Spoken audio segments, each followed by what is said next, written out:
সবর মানে আমরা মনে করি শুধুই ধৈর্য না, সবর এটা একটা আরবি শব্দ। এই আরবি শব্দের কয়েকটি অর্থ আছে। সবরের কোরআনে বর্ণিত যতগুলো আয়াতে এসেছে এর মধ্যে কোনো কোনো জায়গায় এসেছে সবর অর্থ হচ্ছে আনুগত্য করা, আর অন্য অনেক অর্থের মধ্যে একটা হলো ধৈর্য ধরা, যেটা আমি আপনি বুঝে থাকি বা বলে থাকি। বিপদে পড়লে আমরা একে অপরকে বলে থাকি একটু ধৈর্য ধরো, সবর করো, বলি কিনা? ধৈর্য ধরি। আল্লাহ রাব্বুল ইজ্জত বলছেন যে বান্দা যখন আনন্দে থাকে তখন তো আনন্দেই থাকে, আমাকে ভুলে যায়। আবার যখন বান্দা দুঃখে পড়ে তখন হতাশ হয়ে যায়। সুখের সময় আমাকে মনে করে না, দুঃখের সময় ধৈর্য ধারণ করে সেখান থেকে পরিত্রাণের পথ, উত্তরণের পথ না দেখে তারা হতাশ হয়ে যায়। কিন্তু আল্লাহ রাব্বুল ইজ্জত বলছেন কয়েকটি জিনিসের মাধ্যমে তিনি বান্দাদেরকে বিপদ বালা মুসিবতে আক্রান্ত করে থাকেন। তো আমাদের এই দুনিয়ার জীবনে বালা মুসিবতে আক্রান্ত হওয়ার যে কয়টি কারণ আছে এর মধ্যে একটি কারণ হচ্ছে পরীক্ষা। একটি কারণ কি? পরীক্ষা। সূরা বাকারার 155 নম্বর আয়াতে আল্লাহ রাব্বুল ইজ্জত কথাটাকে এভাবে বলেছেন, ওয়ালানাবলুওয়ান্নাকুম বিশাইইম মিনাল খাউফি ওয়াল জু'i ওয়া নাকসিম মিনাল আমওয়ালি ওয়াল আনফুসি ওয়াত তামারাত ওয়া বাশশিরিস সাবিরিন।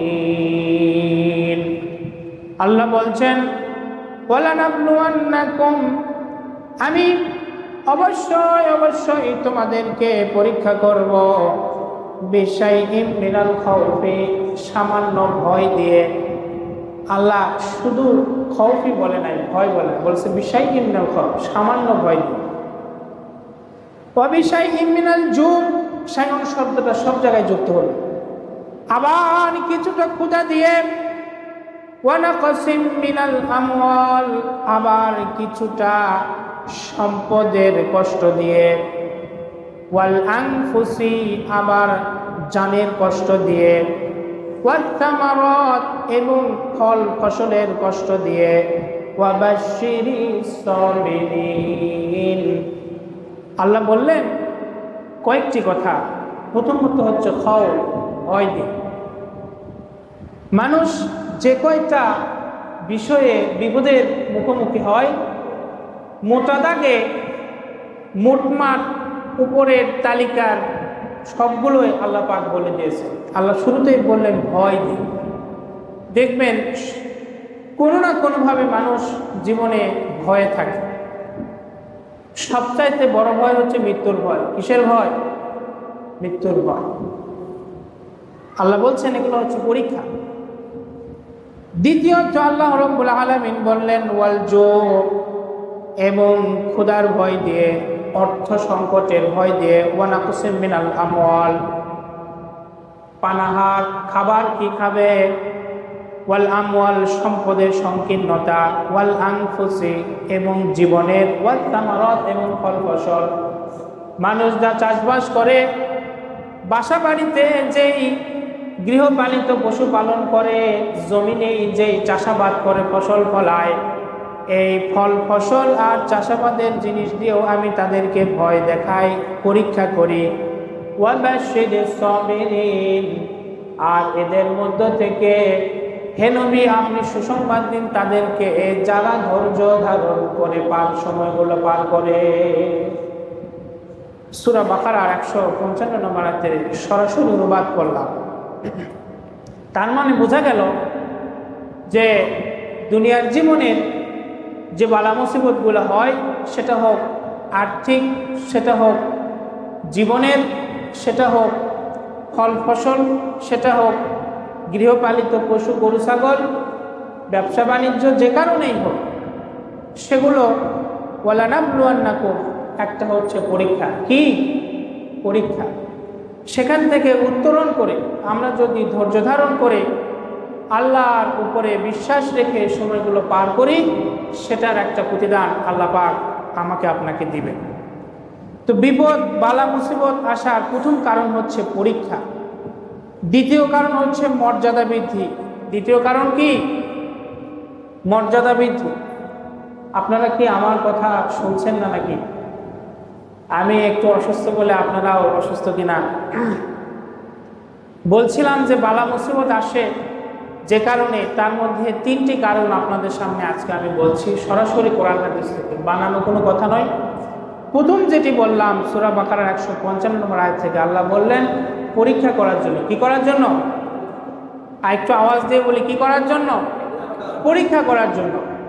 দ্বিতীয়ত মর্যাদা বৃদ্ধির জন্য। কিসের জন্য? মর্যাদা বৃদ্ধির জন্য। এটি এসেছে হাদিস শরীফের ভিতরে, সুনানে ইবনে মাজার একটি হাদিসের বর্ণনা।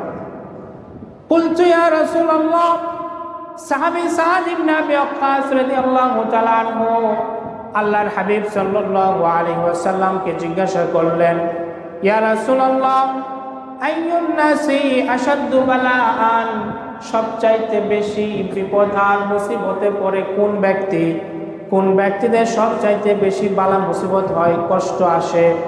কলা, নবীজি বললেন, আল আম্বিয়া, যারা নবী রাসূল হয় তাদের সবচাইতে বেশি কষ্ট আর বালা মুসিবত এসে থাকে।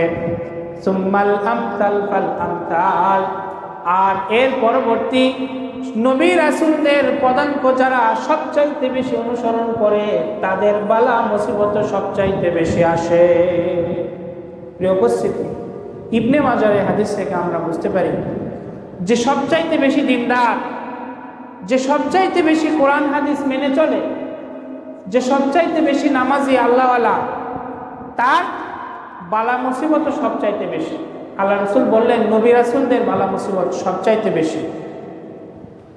এরপরে যারা তাদের পথ বেশি অনুসরণ করে তাদেরও বালা মুসিবত সবচাইতে বেশি আসে। এজন্য আপনি দেখবেন যে অন্যায় অবিচার করে নাহকভাবে জীবনযাপন করে, অর্থ সম্পদ উপার্জন করে, বাড়িঘর করে সুন্দরভাবে চলে, পোশাক পরিধান করে খায় দায়, তাদের কষ্ট কম। মানুষ আমরা বলে থাকি যে হুজুর দিন ইসলাম মানলে যদি শান্তি আসে, ওর তো কোনোদিন নামাজে আসে না, জুমার নামাজেও দেখি না, কিন্তু ওর তো বেশি আরামে থাকে। হয় কি হয় না? কিন্তু আল্লাহ বলছেন না, এগুলো আমি মর্যাদা বৃদ্ধির জন্য দিই। তৃতীয় নাম্বার, এটি বলে আমি শেষ করব, কিছু কথা বলবেন কমিটির পক্ষ থেকে। আল্লাহ তৃতীয় নাম্বার যে কারণে বালা মুসিবত আসে সেটা হচ্ছে গুনাহমুক্ত করে দেওয়ার জন্য। কিসের জন্য? আরেকবার বলি, কিসের জন্য? গুনাহ মাফের জন্য।